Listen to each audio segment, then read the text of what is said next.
फिर मरकज़ सियासी से वाबस्ता रहना जरूरी है। जमात को मजबूत करना बेहद जरूरी है और खास तौर से एक नई रियासत तेलंगाना जो वजूद में आ चुकी, जहां पर पीने के पानी का मसला है, बरखी की किल्लत का मसला है। आज हैदराबाद की आवाम को साफ पीने का पानी हुकूमत मुहैया नहीं कर सकती।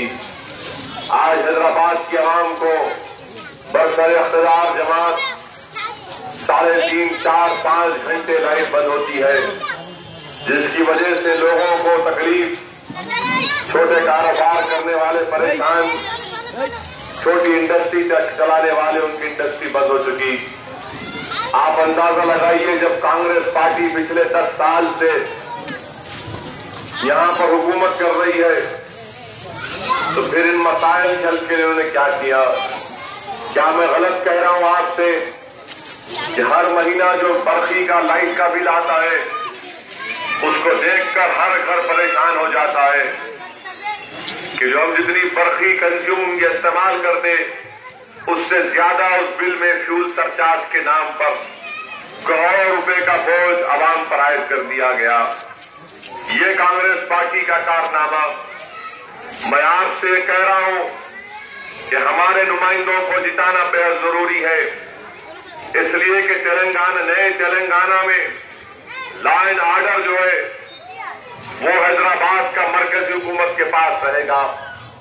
अगर कल खुदा ना खास्ता दिल्ली में एक फिरका परस्त हुकूमत इख्तियार पर आती है, तो हैदराबाद का लॉ एंड ऑर्डर उनके पास रहेगा।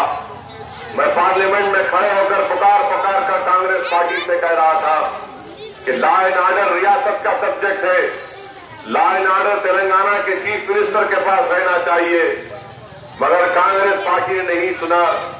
हिमाकत की, दुश्मनी की हम तमाम से। और अगर कल लॉ एंड ऑर्डर का जिम्मेदार अमित शाह होगा, तो कौन हमारा क्या होगा हमारा हाल?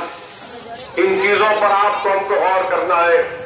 मजलिस इसके खिलाफ सुप्रीम कोर्ट में अपील करेगी, इसके खिलाफ लड़ाई लड़ेगी, मगर जरूरत इस बात की है कि जुबली हिल से हमारे एमएलए को मुंतखब करना, ताकि कोई हमारे मसाइल को हल कर सके।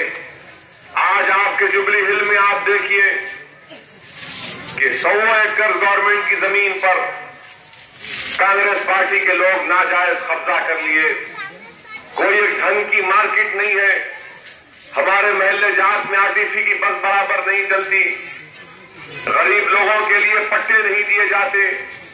ये तमाम चीजें हैं।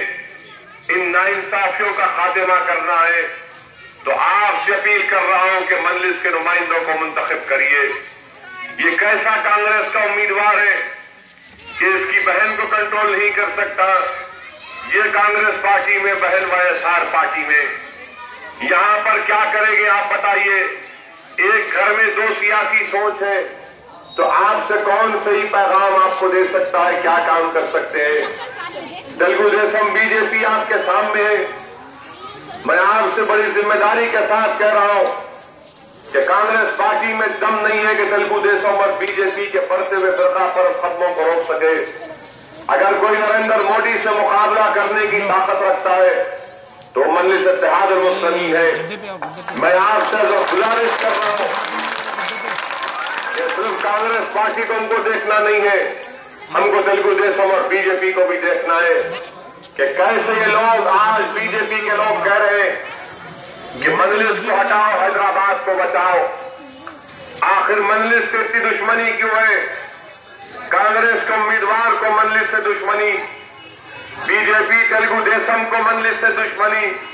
तो मालूम हुआ कि तेलुगु देशम, बीजेपी और कांग्रेस के उम्मीदवार का एजेंडा एक ही है कि मजलिस इत्तेहाद मुस्लिमीन का उम्मीदवार कामयाब न हो। मैं आपसे अपील कर रहा हूं कि आप मुस्तैद हो जाइए, अपने इत्तेहाद को और मजबूत करिए। ये कांग्रेस का उम्मीदवार कुछ नहीं कर सकता, वही जुल्म चलता रहेगा, वही एक्सप्लॉयटेशन, इस्तेसाल गरीबों का चलता रहेगा। ये खात्मा करना है इन तमाम चीजों का, तो मजलिस इत्तेहाद मुस्लिमीन का साथ दीजिए। पतन के निशान पर बटन दबाकर